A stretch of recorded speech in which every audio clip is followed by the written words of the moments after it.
ఉండేది కాదు. ఆ, దాంతో అప్పుడు బాధపడ్డాను. తర్వాత లేదు అన్నాడు, రియలైజ్ అయ్యాడు.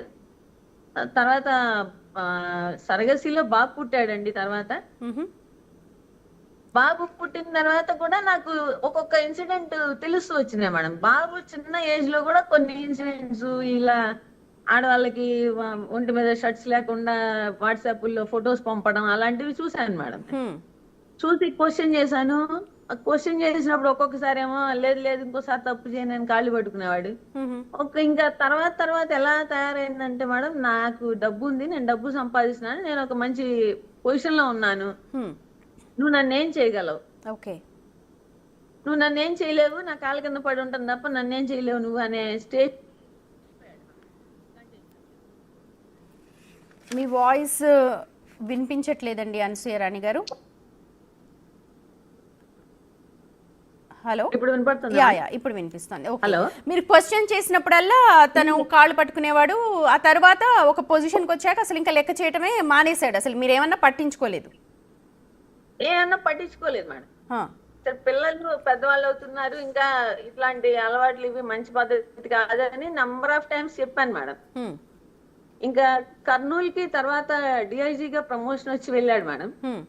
అక్కడికి వెళ్ళిన దగ్గర నుంచి అసలు ఇది ఇంకా మరి పీక్స్.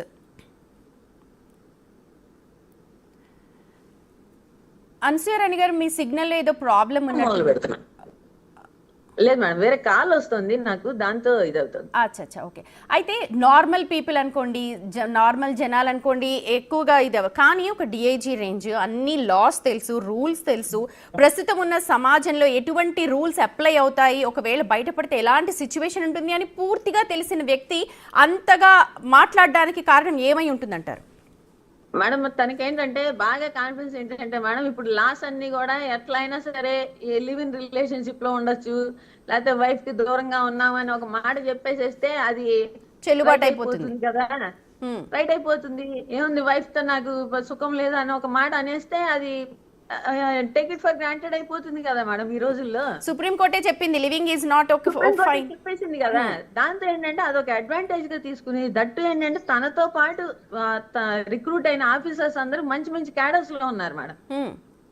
ఎస్పీ క్యాడర్స్ లో ఉన్నారు, ఇంకా డిఐజీ క్యాడర్స్ లో ఉన్నారు, అట్లా చాలా పెద్ద పెద్ద క్యాడర్స్ లో ఉన్నారు తనతో రిక్రూట్ అయిన తన ఫ్రెండ్స్ అందరు. సో ఇన్ఫ్లుయెన్స్ చేయొచ్చు అనుకున్నాడు.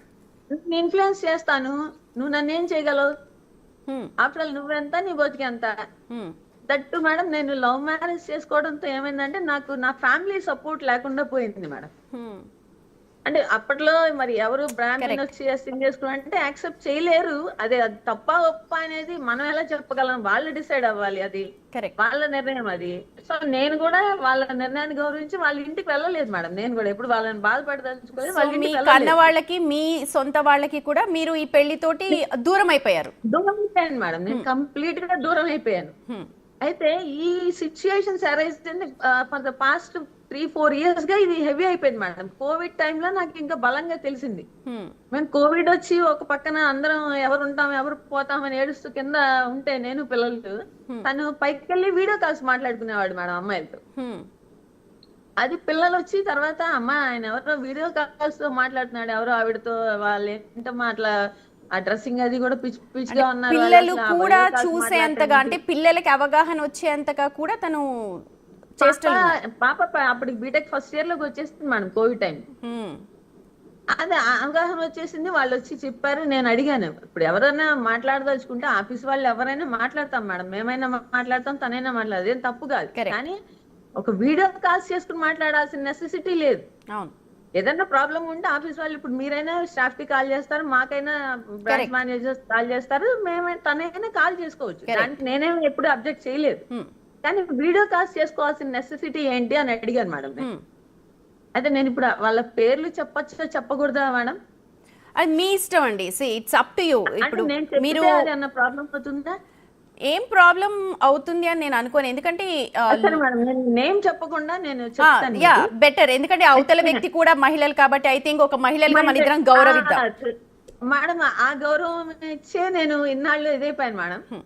తన అనంతపురంలో డెప్యుటేషన్కి వెళ్ళినప్పుడు ఒక అమ్మాయితో ఇట్లాగే రిలేషన్ లోకి వెళ్తే నేను ఆ సంగతి వీడియో కాల్స్ మాట్లాడుతున్నాడు అన్న సంగతి తెలిసి నేను క్వశ్చన్ చేశాను. చేస్తే అవును నన్ను చూడాలనే చేసింది, నీకేంటి అన్నాడు మేడం. హ్మ్. అదే నిన్ను చూడాలనుకుని వీడియో కాల్ చేయడం ఏంటి, ఆ అమ్మాయి ఎవరు అసలు నిన్ను చూడాలనుకుని వీడియో కాల్ చేయడానికి, మేముంటే ఇక్కడ ఫ్యామిలీ ఇక్కడ ఉన్నప్పుడు ఆవిడ ఎవరు అని అడిగితే, నా ఇష్టం, హ్మ్. నేను తన్ని మ్యారేజ్ చేసుకోవాలనుకుంటున్నాను, నువ్వు నాకు డైవర్స్ ఇచ్చేసే అన్నాడు మేడం. ఓకే. డైవర్స్ ఇచ్చేసే అంటే అదేంటి అసలు పిల్లలు ఇద్దరు ఉన్నారు, డైవర్స్ ఇచ్చేసే అని ఒక ఉత్తమ మాట మాట్లాడేస్తావు ఏంటి అంటే, గబగబా అంటే తనకేంటంటే మనం ఈ రిజిస్ట్రేషన్ పేపర్స్ అవన్నీ రాయడం అలవాటు కదా బాగా. అవును. అవును. గబగబా ఒక డాక్యుమెంటేషన్ రాసుకుని వచ్చేసాడు మేడం, పైకి వెళ్ళి ఒక డివోర్స్ కి సంబంధించినవన్నీ డాక్యుమెంట్ చేసుకొచ్చేసారా? డైవర్స్ మ్యూచువల్ అండ్ కన్సెంట్ తో అట, డైవర్స్ విడిపోవాలి. కాదు మేడం, డైవర్స్ కూడా కాదు madam, just on stamp paper అట, mutual consent. I'm allowing you to remarry అని చెప్పి ఇచ్చేసేస్తే నాకు ఒక 25,000 మెయింటెనెన్స్ ఇస్తాడట మంత్లీ. ఎవ్రీ వీకెండ్ పిల్లల్ని చూడటానికి నన్ను చూడటానికి మామూలు యాజ్ యూజువల్ తను ఎలా అయితే జాబ్కి వెళ్ళి వీకెండ్ వస్తాడో అలాగే వస్తాడట. బయటకి ఎవరికి చెప్పకూడదట నేను ఆ మాటని. ఆ స్టాంప్ పేపర్ మీద ఉంటుందంటే తను మాత్రం వేరే ఆమె పెళ్లి చేసుకుని వారం అంతా అక్కడ ఉంటాడట, వీకెండ్ మా దగ్గరికి వస్తాడట. నేను చెప్పాను అప్పుడు ఎలా నేను వైఫ్ ని ఎలా అవుతాను, అప్పుడు వన్స్ నేను సైన్ చేసింది అత్త నీకు, నేను అప్పుడు ఎవరు చెప్పినట్టు sorry to use this word మా, నేను ఆ అమ్మాయి వైఫ్ అవుతుంది, నేను కీప్ అవుతాను, కాబట్టి నేను అసలు దానికి యాక్సెప్ట్ చేయను. నువ్వు ఇప్పుడు if you want to go away just divorce అంతే, అంతే తప్ప వేరే లేదు అంటే, మా పాప వచ్చి అప్పుడు అసలు డైవర్స్ అంటే ఏంటి మీరు ఎట్లా తీసుకుంటారని అడిగితే, ఇది నాన్న ఇంకా వంశపరాలు ఆయనకి మనకి సంబంధం ఉండదంటే, ఆయన తీసుకొచ్చిన పేపర్స్ చించి పక్కన మారేసి మా అమ్మ ఇవ్వదు, నువ్వేం చేసుకుంటావు చేసుకో అంది మేడం పాప. అనేటప్పటికి ఇంకా మళ్ళీ కొంత యుద్ధం జరిగింది, కొట్టాడు మమ్మల్ని. మళ్ళీ లేదు లేదులే నేను అలాంటి పని ఏం చేయను, నేను పిల్లలు మనం సేఫ్ గా ఉందాం బాగుందాం అది ఇది అన్నాడు మేడం. కానీ ఆవిడతో రిపీటెడ్ గా మాట్లాడుతూనే ఉన్నాడు. అది ఒకసారి కాల్స్ లో మళ్ళీ దొరికినప్పుడు మాకు ఆ అమ్మాయి పేరుతో నేను మాట్లాడను ఇంకా నుండి అని చెప్పి ఒక వైట్ పేపర్ మీద రాసి ఇచ్చాడు మేడం, సైన్ చేసి ఆ అమ్మాయి మొబైల్ నంబర్ అన్ని చేసి ఇచ్చాడు. నేను అమ్మాయి కాల్ చేశా, అమ్మాయి ఇది మంచి పద్ధతి కాదు, నేను ప్రేమించి వ్యవహారం చేసుకున్నాను, నా పేరెంట్స్ ని వదులుకుని వచ్చేసాను నేను తన కోసం, నాకంటూ తను నా పిల్లలు తప్ప ఎవరు లేరు, నీకు ఇది మంచి పద్ధతి కాదు అని చెప్పాను మేడం అమ్మాయికి. నేను పొలిటికల్ బ్యాక్గ్రౌండ్ ఉన్న ఫ్యామిలీ ఉన్న అమ్మాయిని మీరు నన్ను ఏం చేయలేరు అంది మేడం అమ్మాయి. నేను పొలిటికల్ బ్యాక్గ్రౌండ్ ఉండడానికి ఫ్యామిలీని నాశనం చేయడానికి నీకేం హక్కు ఉంది, నీకు కావాలనుకుంటే ఎవరైనా అన్మ్యారీడ్ చేసుకో, లేకపోతే వైఫ్ చనిపోయిన వాళ్ళు ఉంటే చేసుకో, అంతేగాని నువ్వు ఇలా చేయడం అనేది మంచి పద్ధతి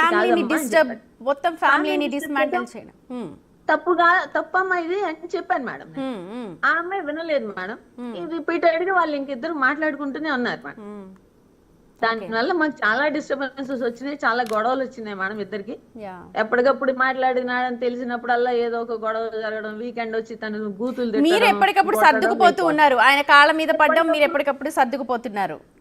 అందరూ ఏంటంటే మేడం ఆ మగవాడే చేస్తాడు ఎప్పటికైనా సరే, పిల్లల్ని వైఫ్ నే వస్తాడు దగ్గరకు వస్తాడు, అలా ఉండకూడదు, తప్పు ఏం చేస్తాం మరి తప్పదు కదా, అది కదా ఇది కదా అనేవాళ్ళు.